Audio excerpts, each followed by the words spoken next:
याद हो या ना हो, मैं आपको याद कराना चाहती हूँ कि राष्ट्रवाद की बातें करने वाले, सैनिक कल्याण की बात करने वाले, सैनिकों की घर से मिट्टी उठा के लाने वाले कितने झूठे हैं। भारतीय जनता पार्टी की प्रचंड बहुमत की सरकार में सैनिकों और पूर्व सैनिकों के साथ केवल और केवल धोखा हुआ है। वन रैंक वन पेंशन पर जो खाका तैयार किया गया था, 2014 में लोकसभा में लाया भी गया था, पास भी हुआ था, मगर उसके बाद ये अटक जो गया और उसमें जो बदलाव किए और फिर ओरॉप का जो प्रारूप था वो पूरी तरह से बदलकर हमारे सैनिकों के साथ उनका अपमान करते हुए उन्हें धोखा दिया गया। अब एक और धोखा, 2022 के असेंबली चुनावों के पहले पिछले साल 2021 में सैनिक कल्याण निदेशालय में कार्यरत 204 लोग दो मांगों के साथ बैठे थे। एक, उन्हें विभागीय संविदा दी जाए और दूसरा 7वां वेतनमान। उनके साथ जो नाइंसाफी हुई है उसके बारे में आज बताना चाहती हूँ।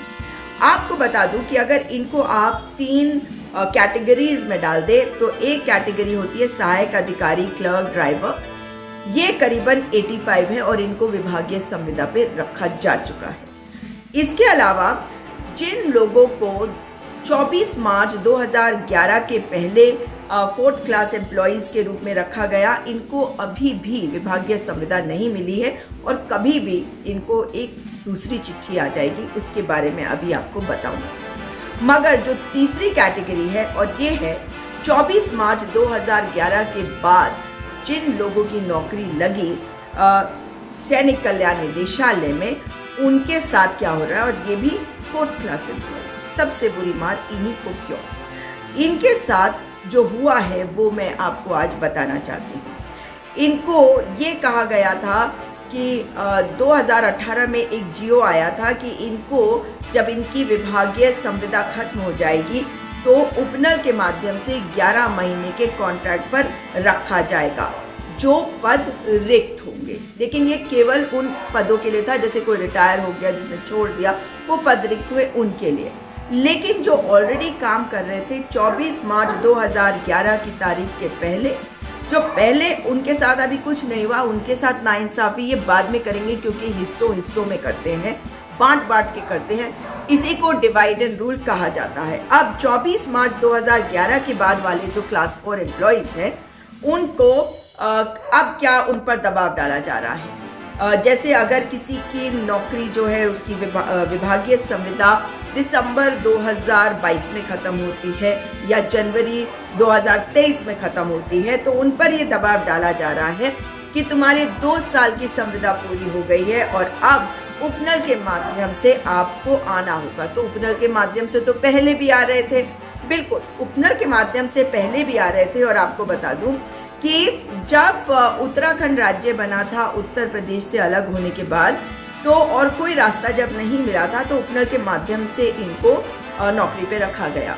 इनके सचिव कर्नल यादव से मैंने खुद मुलाकात करी थी और उस दिन बहुत बड़ी बातें इस व्यक्ति ने कही थी। मुझे दुख होता है कि ये कर्नल यादव अपने लोगों के लिए, ये भी तो फौज के ही रिटायर्ड हैं, मगर अपने लोगों के लिए सोच नहीं सकते, क्योंकि जो भारतीय जनता पार्टी की सोच है कहीं वो उसको भी आगे बढ़ा रहे। अब वो फौज में नहीं है, मगर वो जो हमारे उन फौजियों के साथ कर रहे हैं जो देश की सेवा कई साल करने के बाद आज सिविल लाइफ में प्रवेश करने के बाद सैनिक कल्याण निदेशालय में नौकरी करते हैं, उनके लिए आवाज़ नहीं उठाई आपने कर्नल यादव।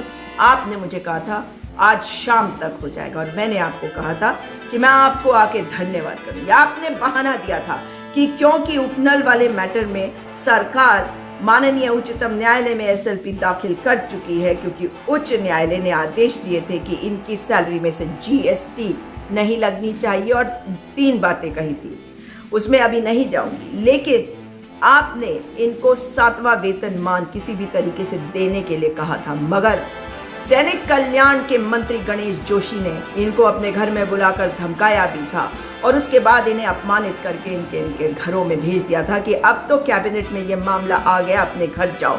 मगर उस समय भी आपने उनको बहुत अपमानित किया था गणेश जोशी जी।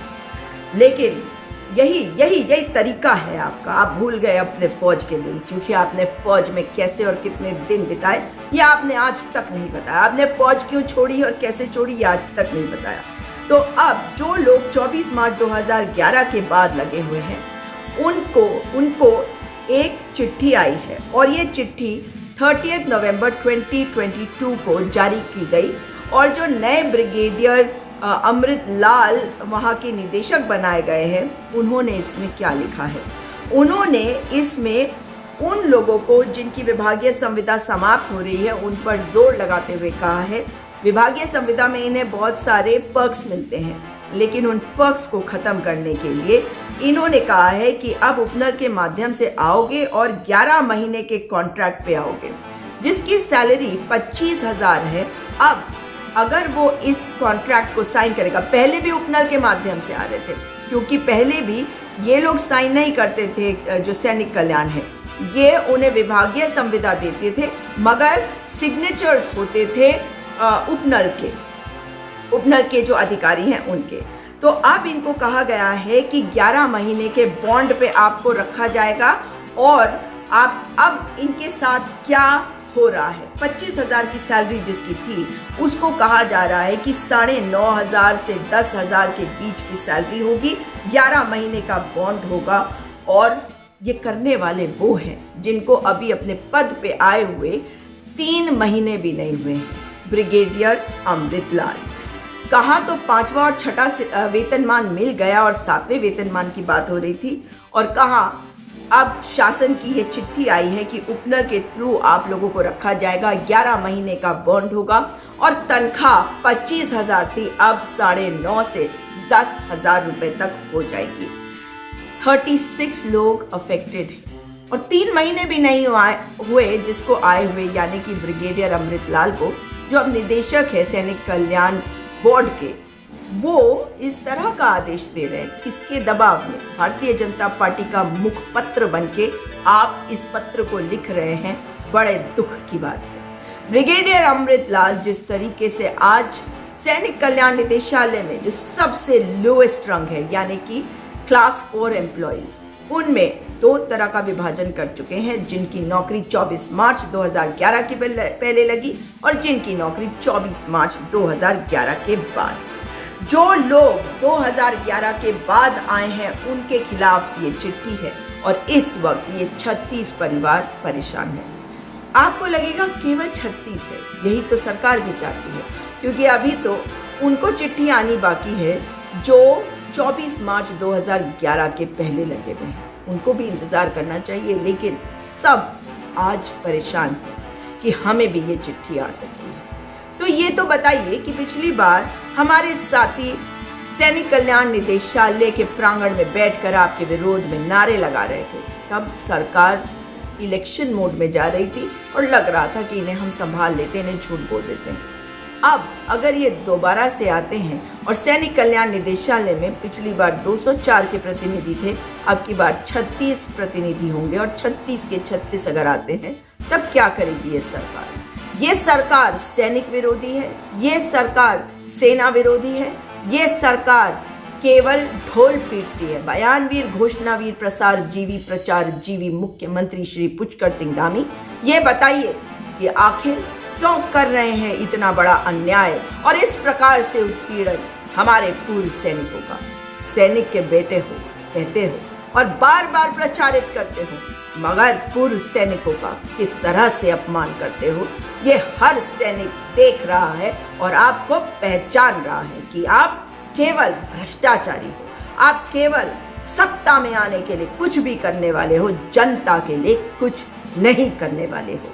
आपको खटीमा में हराने वालों में यही सैनिक कल्याण के बहुत सारे लोग शामिल थे, लेकिन ये मत समझिएगा कि आपका ये कृत्य जो है अननोटिस्ड होगा। आपके इस कृत्य के बाद हमारे सेना बाहुल्य क्षेत्र में, सेना बाहुल्य राज्य में आपको पहचान रही है जनता, और सबसे ज्यादा खुशियां मनाई जाएंगी जब आपको कुर्सी से हटाया जाएगा, चाहे 2027 के पहले हो, चाहे भाजपा किसी और को मुख्यमंत्री बनाए, मगर तालियां पीटी जाएंगी जिस दिन मुख्यमंत्री पुष्कर सिंह धामी को हटाया जाएगा। अगर शर्म नहीं आती, अगर इस राज्य के सेवक बन के आए हो, बोलते हो मुख्य सेवक हो, अगर आप सचमुच में मुख्य सेवक हो तो सैनिक कल्याण निदेशालय में कार्यरत ये 36 लोगों को आप विभागीय संविदा दोबारा देंगे। इनके साथ ये नाइंसाफी नहीं करेंगे। और ब्रिगेडियर अमृतलाल के माध्यम से जो आप करने की कोशिश कर रहे हैं, इसमें पीछे हटेगी ये सरकार।